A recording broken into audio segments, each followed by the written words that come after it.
Hello everyone, welcome to my channel. आज हमारे साथ ब्रिजभूषण शर्मा सर है जो हमें डॉक्टर भीमराव अंबेडकर के बारे में बताएंगे। तो सर, डॉक्टर भीमराव अंबेडकर के बारे में आप क्या कहना चाहेंगे? नमस्कार। थैंक यू वेरी मच कि आपने मुझे बुलाया। मेरे विचार से तो डॉक्टर भीमराव अंबेडकर साहब एक साधारण मानव नहीं थे। वो भगवान कृष्ण का अवतार थे। तो डॉक्टर भीमराव अंबेडकर को आप श्री कृष्ण का अवतार कहना चाहेंगे? आपको ये सवाल कि मैं उन्हें भगवान कृष्ण का अवतार क्यों मानता हूँ, इसका उत्तर तो बहुत सीधा है। गीता में भगवान श्री कृष्ण ने खुद कहा है कि पृथ्वी पर जब जब अत्याचार बढ़ता है तो मैं जन्म लेता हूँ।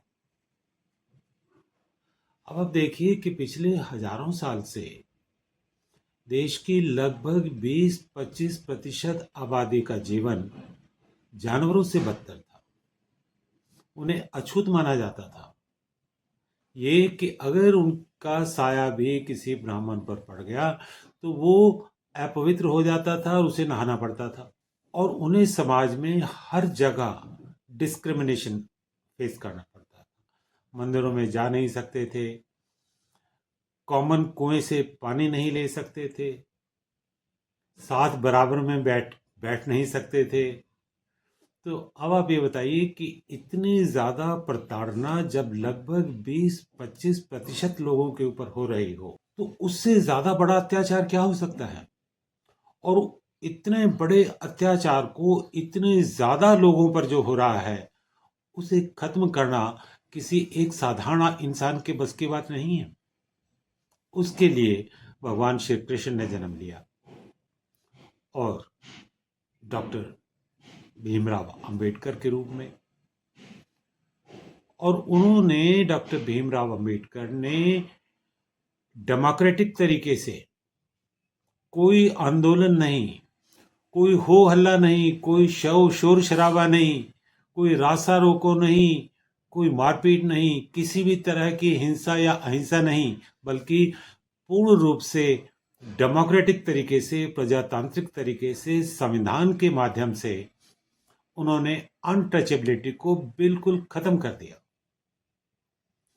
सभी लोगों को, सभी धर्मों को, सभी जातियों को, चाहे ब्राह्मण है, वैश्य है, क्षत्रिय है, शूद्र है, सबको बराबर कर दिया कि कानून सबके लिए बराबर होगा और कानून के सामने सब बराबर होंगे और कानून सब पे बराबर रूप से लागू होगा। आप देखिए कितना बड़ा काम है। ये क्या साधारण आदमी कर सकता है? दूसरी बात कि उन समय के तथाकथित शूद्रों को बराबरी का अधिकार तो दे दिया, परंतु ये जो समस्या इतनी गंभीर थी, हजारों साल से समाज में हर व्यक्ति के दिलो दिमाग पे थी, विचार में भी और व्यवहार में भी, अब उसमें केवल बराबरी का अधिकार देने से तो काम नहीं चलेगा।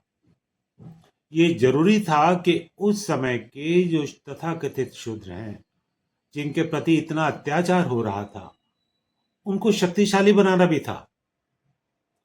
उनको एम्पावरमेंट भी जरूरी थी कि अगर आप उनको शक्तिशाली नहीं बनाते तो केवल अधिकार देने से ही काम नहीं चलेगा, केवल बराबरी करने से, बराबरी बोलने से काम नहीं चलेगा। तो रिजर्वेशन के माध्यम से उस कम्युनिटी को जो इतनी ज्यादा प्रताड़ित थी, राजनीतिक, ब्यूरोक्रेटिक, शैक्षिक, सब जगह रिजर्वेशन देने से तो उस समाज का जो तबका है वो उसमें धीरे धीरे धीरे शक्ति आई। और आज आप देखिए कि राजनीति के क्षेत्र में, ब्यूरोक्रेसी के क्षेत्र में, शिक्षा के क्षेत्र में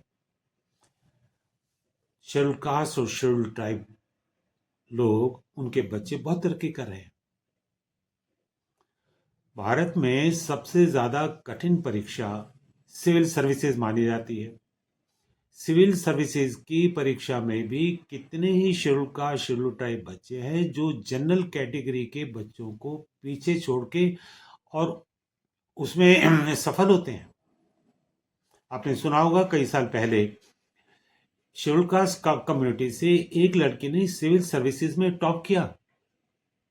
तो इसका अर्थ ये है कि उनमें एम्पावरमेंट आ रही है, और ये जो बराबरी का अधिकार दिया और उनको एम्पावर किया, ये मैं फिर आपको बता रहा हूँ, ये किसी साधारण इंसान का काम नहीं हो सकता।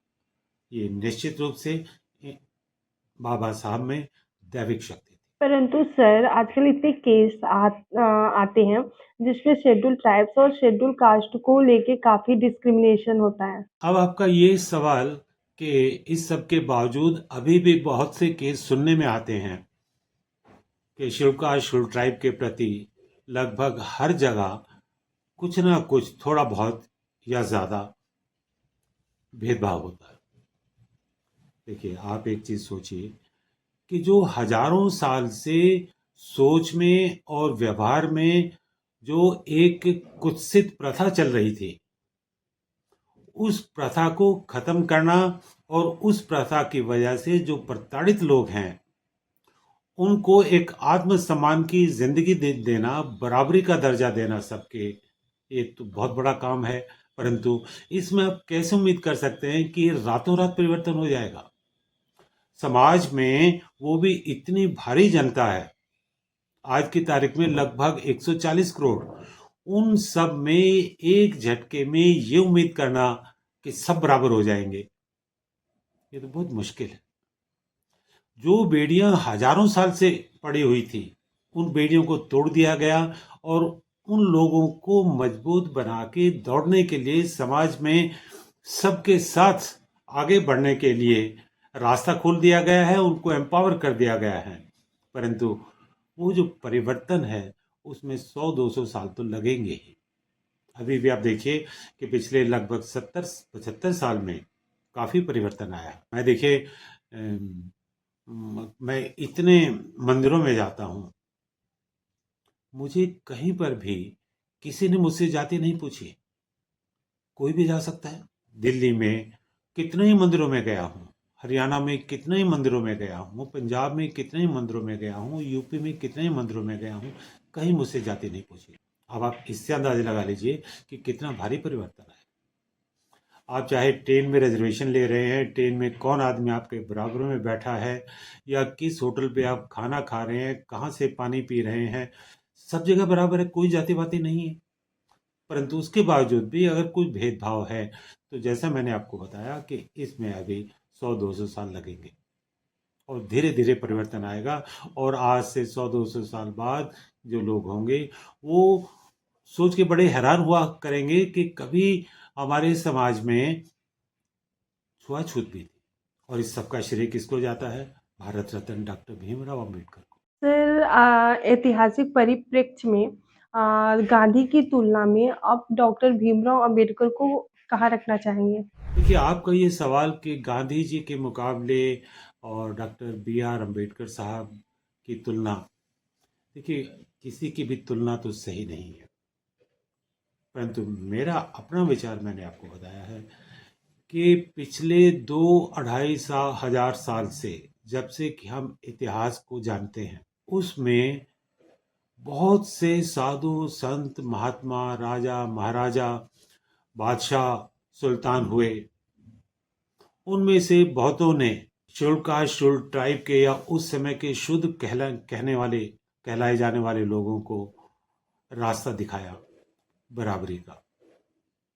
परंतु किसी ने तो कोई ठोस कदम तो नहीं उठाया।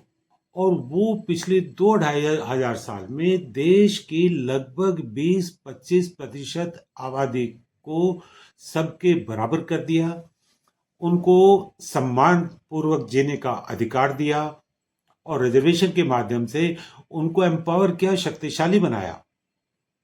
ये काम केवल बाबा साहब ने किया।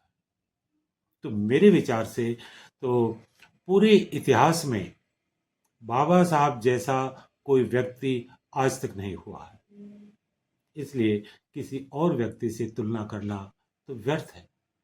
और मेरे विचार से तो भारतीय करेंसी पर, नोटों पर बाबा साहब की फोटो होनी चाहिए। ये समाज का, सरकार का उनके प्रति कृतज्ञता, आभार प्रकट करने का एक जरिया मात्र है, और दूसरे कि उससे उनके जो विचार है कि सभी बराबर होंगे, उस विचार को और ज़्यादा बल मिलेगा। सर अंतिम समय में डॉक्टर भीमराव अंबेडकर बुद्ध हो गए थे। कि आपका ये कहना कि वो अपने अंतिम समय में बुद्ध हो गए थे, ठीक है, परंतु मैं उनको भगवान बुद्ध से भी ऊपर मानता हूँ।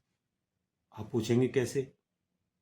मैंने जैसे अभी आपको बताया कि पिछले हजारों साल से जो एक कुप्रथा चल रही थी, जो 20-25% आबादी पर अत्याचार चल रहा था, जिन्हें शूद्र कहा जाता था, उनको भगवान बुद्ध ने रास्ता दिखाया कि वो बराबरी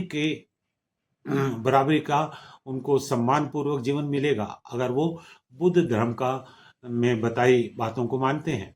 मतलब अगर वो बुद्ध धर्म को मानते हैं तो वो बराबर होंगे सबके। तो ये तो केवल रास्ता दिखाया है ना जी। उनके आप बताइए इसमें कितने बुद्ध हैं आज? नंबर एक। और नंबर दो कि क्या जो उस समय के शूद्र कहे जाने वाले व्यक्ति बुद्ध धर्म में गए, और क्या उनको बुद्ध धर्म की वजह से कोई सामाजिक या आर्थिक या किसी भी तरह का लाभ हुआ? बिल्कुल नहीं। उनकी स्थिति में कोई सुधार नहीं आया। परंतु बाबा साहब ने केवल डेमोक्रेटिक तरीके से संविधान के बल पर उन्होंने अनटचेबिलिटी को बिल्कुल खत्म कर दिया, और उन शूद्र कही जाने वाली जातियों को, जिन्हें अब हम शेड्यूल कास्ट शेड्यूल ट्राइब कहते हैं, उनको सम्मान पूर्वक बराबरी का अधिकार ही दिया, और जीवन जीने के लिए और अच्छा तरक्की करने के लिए, बराबरी पाने के लिए उनको एम्पावर किया रिजर्वेशन के माध्यम से। तो इसलिए मैं तो ये कहूँगा कि महात्मा गांधी या कोई भी या भगवान बुद्ध से भी वो बहुत ऊपर थे, क्योंकि उन्होंने वास्तव में 20-25% आबादी का जीवन बदल दिया।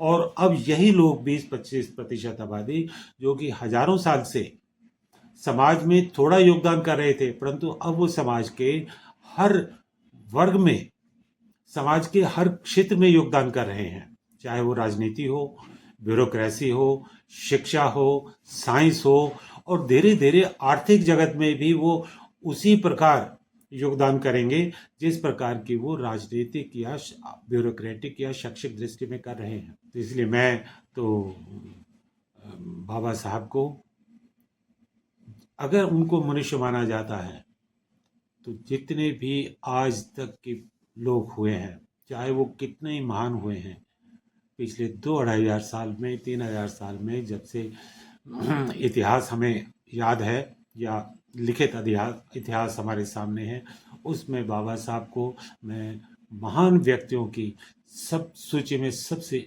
ऊपर रखूंगा, और ये इस बात से आप भी सहमत होंगे, सभी सहमत हैं। सर आप शेड्यूल कास्ट से हैं। ये कहना आपका कि क्या मैं भी शेड्यूल कास्ट हूँ, मेरे विचारों से हो सकता है आपको लगता होगा। मैं एक ब्राह्मण परिवार में पैदा हुआ, माता पिता भी ब्राह्मण परिवार से थे, परंतु हमारे घर में कभी भी छुआछूत की तो बात ही छोड़ दीजिए, उसमें किसी भी प्रकार का कोई भेदभाव भी नहीं हम करते थे। आपको हैरानी होगी कि आज से 50-60 साल पहले हमारे घर में जो मेड थी, शेड्यूल कास्ट थी, और हमें कभी कोई आपत्ति महसूस नहीं होती थी कि उसके हाथ का खाना हम खा रहे हैं। और मेरे बहुत अच्छे से अच्छे दोस्त शेड्यूल कास्ट से हैं, और मुझे या उनको कभी महसूस नहीं होता कि हम में कोई भेदभाव है। परंतु मेरे विचार में सभी बराबर हैं, और ये बराबरी का हक सबको मिलना चाहिए। और विशेष रूप से जो प्रताड़ित व्यक्ति हैं जातिवाद की वजह से, उनको निश्चित रूप से कुछ न कुछ ज़्यादा बेनिफिट मिलने चाहिए, जिससे वो अपने आप को शक्तिशाली बनाए और सबके साथ बराबरी बराबरी अधिकार के रूप में पास तो सर आपका कहना है कि डॉक्टर भीमराव अंबेडकर ऐतिहासिक समय में एक महान पुरुष थे। देखिए, बाबा साहब एक गरीब परिवार में पैदा हुए। उन्होंने बचपन से ही स्कूल में भी, कॉलेज में भी छुआछूत का दंश देखा, सहन किया। उसके बावजूद भी पढ़ाई लिखाई में अव्वल रहे। उसके बाद परिस्थितियां ऐसी बनी, कई जगह से उनको आर्थिक सहायता मिली और वो अमेरिका इंग्लैंड गए। वहां पर उन्होंने 2-2 डॉक्टरेट की। उसके बाद फिर वापस लौटे